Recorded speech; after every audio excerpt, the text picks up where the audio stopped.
Yes to Die, a psychological inquiry into human fascination with aggression and the collapse of empathy. From the roaring bloodlust of Roman amphitheaters to the quiet intensity of millions consuming violent entertainment in living rooms and on personal devices, humanity's attraction to scenes of harm, dominance, and suffering remains a persistent thread running through our collective psyche. This isn't mere coincidence or the byproduct of a few aberrant cultures. It is a widespread psychological phenomenon with tangled roots in our biology, social structures, and the very fabric of our brains. Understanding why people are compelled to cheer on aggression, revel in the misfortune of others, or turn their gaze when cruelty unfolds requires a deep dive into evolutionary history, group psychology, and the mechanisms that govern empathy and moral disengagement. 1. Evolutionary roots of aggressive spectatorship.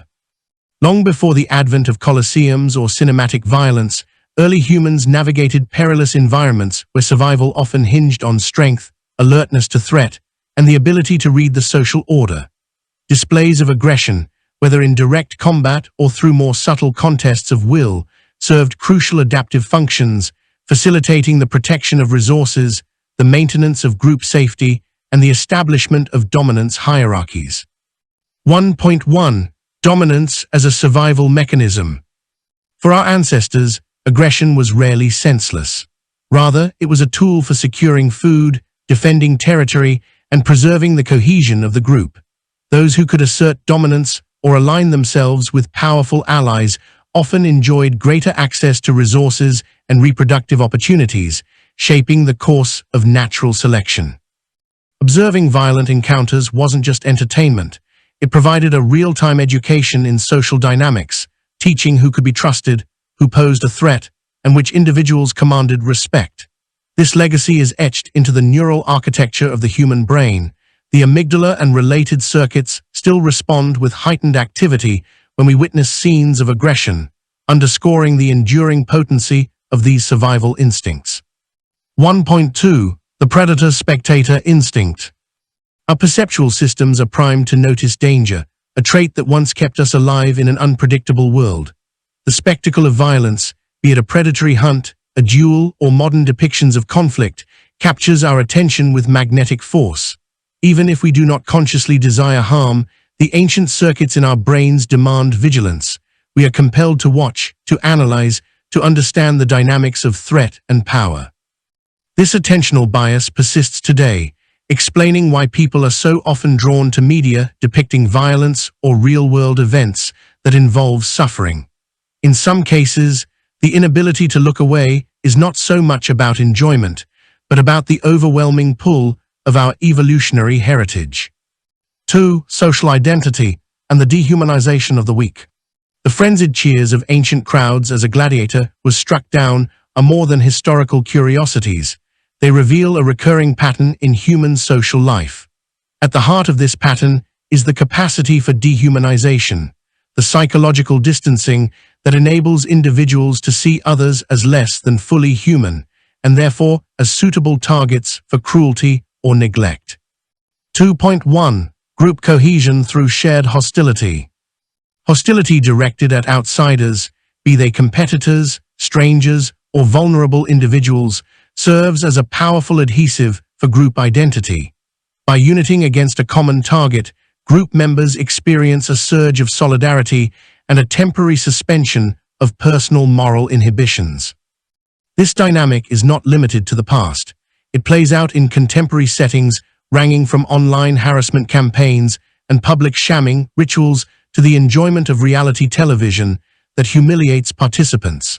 The rush of shared indignation or contempt momentarily blurs the boundaries of empathy, allowing acts of cruelty to be rationalized or even celebrated as expressions of loyalty or justice. In these moments, the group's cohesion is reinforced, while the victim becomes a symbol rather than a person. 2.2. The pleasure of hierarchy. At a deeper level, the spectacle of another's downfall or suffering can trigger a subtle but tangible sense of gratification. Witnessing the misfortunes of those lower in the social order, whether in life, sport, or digital media, serves to validate one's own status. This is not a trivial impulse. It is rooted in the psychological trait known as social dominance orientation, which predicts an individual's comfort with and preference for hierarchical social arrangements. The satisfaction derived from observing others' failures or pain is in part a reaffirmation of one's own relative security and social standing. This dynamic can be observed in myriad contexts, from the schadenfreude felt at a rival's defeat to systemic patterns of exclusion and oppression that are rationalized through narratives of merit and superiority. 3. The collapse of empathy in the face of aggression. Underlying all these phenomena is a fragile balance between empathy and aggression. While humans are capable of extraordinary compassion, our capacity for empathy is not unlimited, nor is it distributed equally. Under certain conditions, when confronted with group pressure, perceived threat, or the allure of dominance, empathy can recede, making space for indifference or even delight in the suffering of others. Modern research in neuroscience and social psychology reveals that empathy is highly context-dependent, fluctuating with in-group out-group dynamics and the cues we receive from those around us. The mechanisms that once fostered group survival now, paradoxically, contribute to cycles of cruelty, exclusion, and the normalization of violence as entertainment. Ultimately, the human fascination with aggression and suffering is a mirror reflecting both our ancient struggles and our persistent vulnerabilities. To confront and transcend these tendencies requires not only self-awareness, but the cultivation of new social norms and narratives that expand the boundaries of empathy rather than constrict them.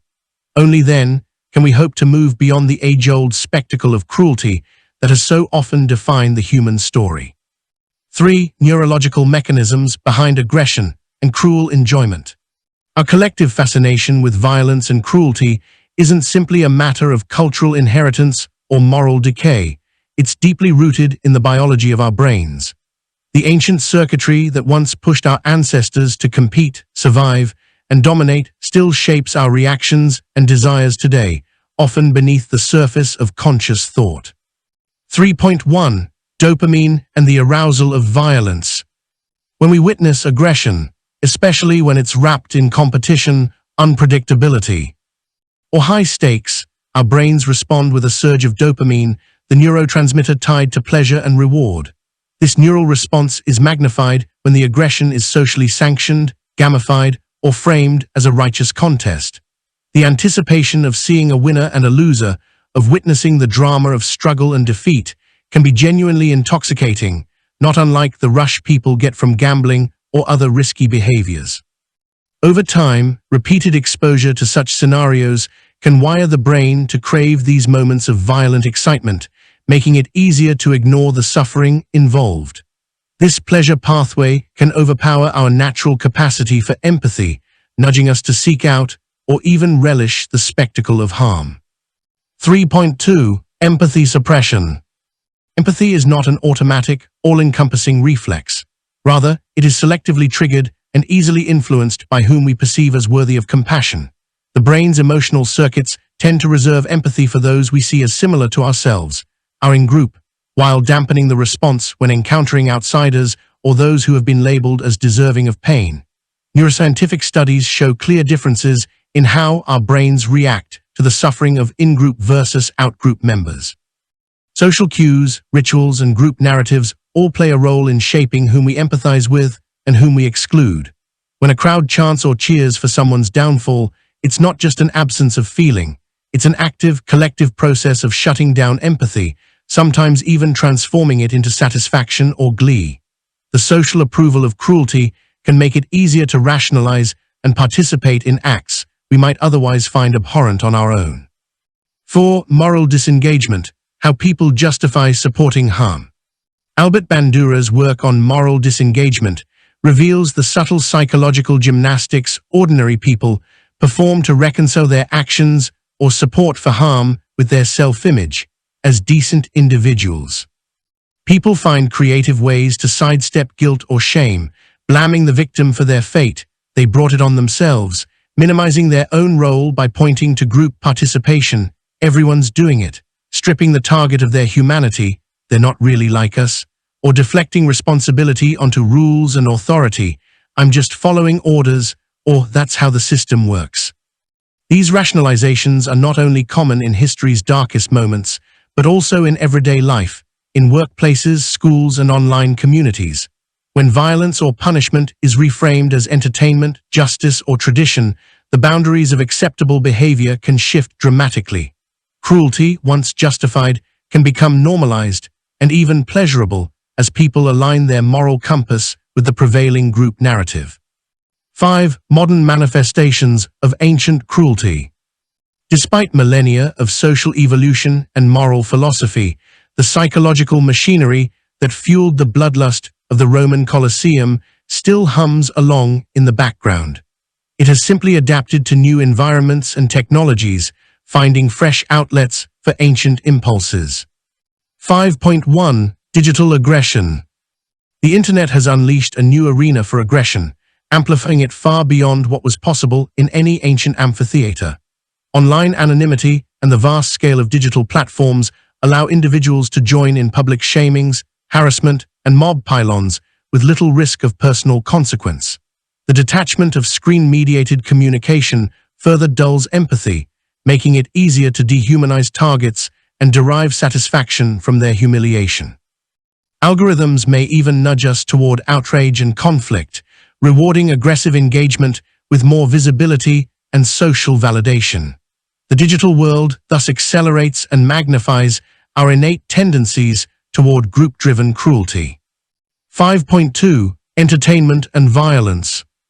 Contemporary entertainment, whether in the form of movies, television, sports, or video games, often replays the dynamics of ancient spectacle.